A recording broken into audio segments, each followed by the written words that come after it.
the administration use that? Sure. Well, it'd be a series of people, health professionals, national security professionals, obviously infectious disease experts. And I think that the pandemic preparedness for COVID-19 you see every single day. This task force has been meeting nonstop. The president's been on top of it for months now. And today he'll have a very exciting, great day to be at the White House, really, and covering. He'll have a great announcement in the Rose Garden around the lunch hour about this vaccination development update. He'll be unveiling 2 professionals who will be leading the effort.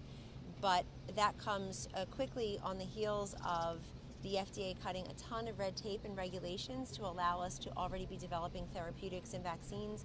He'll remind everybody that starting January 11th, NIH was developing a vaccine when I think the different configuration of COVID-19 was first posted publicly. Are you Hogan Gidley? You look like him. And that March 2nd, we had the commercial labs here in the cabinet room. So the president welcomed them in his opening remarks. He said we're here today to talk about developing therapeutics and vaccinations. And today he will talk about how health professionals and the military and others, the private sector, public sector, will be fully engaged in the development of this vaccine at warp speed. Really the fastest and most, I think, broad-reaching project of its kind since the Manhattan Project. You mentioned the labs.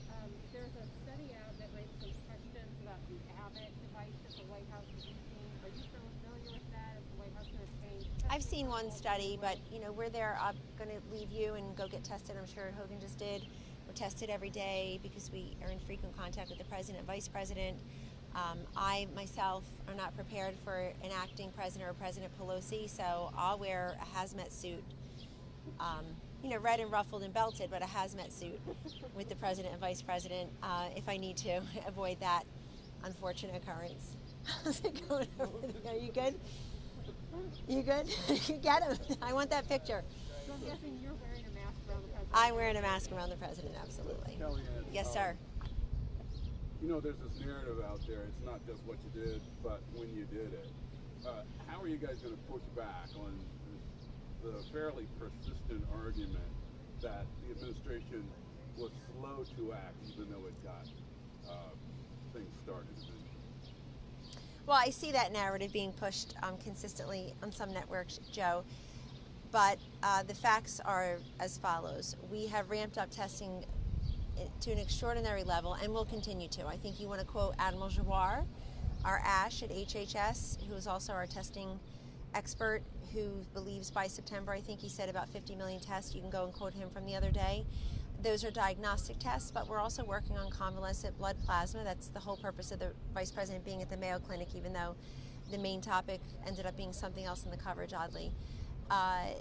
We're also talking about sentinel surveillance. We're talking about contact tracing. There's different kinds of testing. But also, what we've been able to do with the therapeutics and the vaccination developments is really it's with a skill and a speed that is quite unusual for government agencies and government organs. Also, the trillions of dollars that has been invested in the industries and individuals who are suffering greatly because they're unemployed and because they fear that their businesses are on the precipice. Also, the president has deployed over 36,000, probably closer now to 40,000 National Guardsmen to help throughout the country, stand up hospitals, go and clean the nursing homes in a major way. He's dealt with the G7 leaders. He's working collaboratively with Democratic governors. I mean, there's so much going on that only a president can do, deploying the USNS Comfort and Mercy, allowing these field hospitals, I think chopping down these regulations and red tape that always seem to be in the way of helping more people. So we know many things. We'll continue to do it. The president himself 2 weeks ago today said that, or yesterday, that victory will be when the virus is gone and people are back to work completely, but that you can never claim total victory because of all the precious lives lost. But we're just going to keep chipping away at this day by day. And I think it's important to, get the facts out to the folks, what's there to help them, what they can avail themselves of. Back to that Abbott last question, which is like a really important question because it sounds like 50% of those... Well, you're looking at one study. Right. So Abbott Labs has not confirmed that study. is there In not fact, they've some- pushed back. Is there some concern? Is there some investigation? Is there some going back to try to see if, in fact, this is true? Or like a confirmatory test? Should everyone get a second test, another device? Is there some precedent? Well, wait, there are different tests available here. That's not the only test available here. I'll just say that.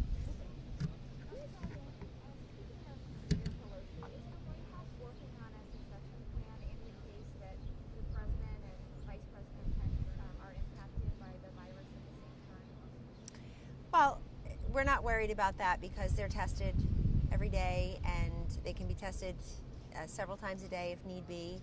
And they are practicing social distancing and all the different hygiene practices that have been recommended to the rest of the country that I think the country's done a really good job adhering to also, Asia. So right now when I think of Nancy Pelosi, I think of her ridiculous package, heroes. It really should be called zeros, since she's in there talking, she has the word China one time in 1,800 pages. She talks more about cannabis than jobs, manufacturing, or trade. There is money in there for a lot of her pet projects, and I think she's got real difficulty among some of the hi Dr. Burks, around some of the, great, thank you, around some of the, yeah, come and join. I think that Nancy Pelosi faces real headwinds, it seems, among some of her rank and file Democratic members who won in 2018 in Trump-Pence districts. You've got Kendra Horn, you have Alyssa Slotkin on the record yesterday saying, listen, this is not what I signed up for. I don't think this would be a good package for phase 4. And I believe it was Congresswoman Horn who said in a tweet, we need something bipartisan and bicameral, which of course was a hallmark of phase 3 in the CARES Act. So when I think of Nancy Pelosi, I think of her being triggered every time somebody says President Trump's name. I mean, last week on C-SPAN, she said, just don't even talk about him. Let's not even talk about him. She acts like the president's irrelevant. So right now we're very focused on what we need to do for the country, which is get it back to work, get the economy humming along well, these vaccine developments, and managing the pandemic, which continues to obviously infect and affect many Americans, continue. So.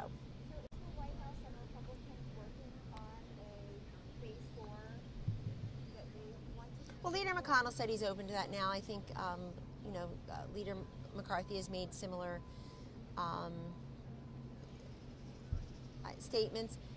But what was presented is not even realistic. It's fantastical, and it can't even be, you can't even counter-offer something so out of touch with what Americans' needs are right now. It's really no time to have a left-wing wish list of pet projects. And it seems like a number of Democratic members of Congress agree. Perhaps they saw the election results in California, Wisconsin this week, and they're nervous about their own prospects. They're running with Trump and Pence at the top of the ticket in Trump-Pence districts that they also won in 2018, but they can't go home and say, hey, I'm in a state where we're continuing to lock down, you can't go to work, and you're not ready yet, and yet we're going to just throw money. I saw an editorial board yesterday noted that Nancy Pelosi's price tag would approximate a $23,000 check to each household. So, why not just do that? I'm not suggesting that. I'm just saying she would be more honest and what a waste of time to have government officials coming up with an 1,800-page document that's going nowhere. The event today on vaccines, that is to introduce a couple new people, and will those people go on to the coronavirus task force, or is there anything else that's going to go on beyond sort of that introduction? Well, the two new people that the president will be announcing are professionals who are going to help with the vaccination development, and indeed are. We've already been dealing with the private sector, but the good news is I think you'll see Secretary Esper there, for example, and General Mark Milley, because the military is involved as well, and the military will do what it needs to do to help deploy this vaccine once it is ready to be deployed. But Americans should take a great deal of comfort in what they'll see from the Rose Garden today, Joe, because the president will walk us through the different developments that have been going on, the different FDA treatments, over 100, NIH actually has been working over 100 private treatments. You saw the news yesterday. I mean, the irony is, as Dr. Bright was testifying, his new employer, NIH, through Dr. Fauci, was announcing a new, let me get the right phraseology here, a new study with hydroxychloroquine and azithromycin as a COVID-19 treatment. That's as Dr. Bright was testifying, and I guess if he gets to NIH, as he's expected to be, he'll be part of that $1 billion exciting new testing initiative. And he can also check in with Dr. Fauci's and others at NIH AID on this new COVID-19 treatment that combines these two, I guess the antibiotic and the anti-malaria drug. So it'll be an exciting day today in the Rose Garden. It's a scientific, logistical, and military endeavor all at once, and the president will reveal to the country the two people who will be helping to lead the effort on the science side. Can you give us any details on who the president will be meeting with at Camp David? I know some lawmakers are going to be there. No, I'll let them reveal that to you. I guess Kaylee has a briefing today. Maybe she'll reveal that. But So the president hasn't given up on hydroxychloroquine. well, it looks like NIH is using it in a study. As I understand it, was released yesterday. Hydroxychloroquine along with azithromycin as a COVID-19 treatment. These are 2,000 adults who are COVID-19 patients, and it's Dr. Fauci who's, That's how it's worked. yep, we urgently need a safe and effective treatment, and he's saying repurposing existing drugs is an attractive option. It's going to move them quickly into clinical trials, accelerating potential approval. So he is not a skeptic, and he's right in there. So Is the president going to continue traveling, making trips like he did yesterday? I sure hope so, because it's really important for him to go and remind Americans everywhere in their towns, in their communities, what's being done. And I think the more that the president can highlight the goodness and the greatness of the American people, the private sector, how well they work with the public sector, individuals, how much they've stepped up, donating to food banks, donating to blood banks, checking in on elderly relatives and neighbors during all of this, and then showing in the cases he did yesterday in Allentown, Pennsylvania, the way some of our manufacturers have been able to repurpose what they do, or really came together when they see there's a need for masks, or there's a need for testing or PPE and the like. So yes, he will continue to do that, and that's good, as will the vice president. Can you talk a little bit about how these two people on the vaccine development team are going to meld with those existing efforts that started on January 11th? How does that? Sure. Well, you know what? They'll both be there today, and they'll be making remarks, and perhaps they'll even take your questions. So you should ask them that. But I think what I'm trying to say, is, Betsy, is that it's a continuum. This isn't starting today; it's continuing today. And in the president's remarks, he will recount and review the facts and figures of what has happened since what date on vaccine development and therapeutics development. And frankly, what the FDA has been able to do in record time should really excite and relieve many Americans, that we're able to ramp up in short order and cut through that regulation and red tape. Same thing at CMS, what they've been able to do with hospitals and nursing homes, HHS, all of the adjuncts. It's been pretty exciting. Anything else? Anyone? Have a great day. Going to go get my Avid rapid test. So, see you soon. Take care.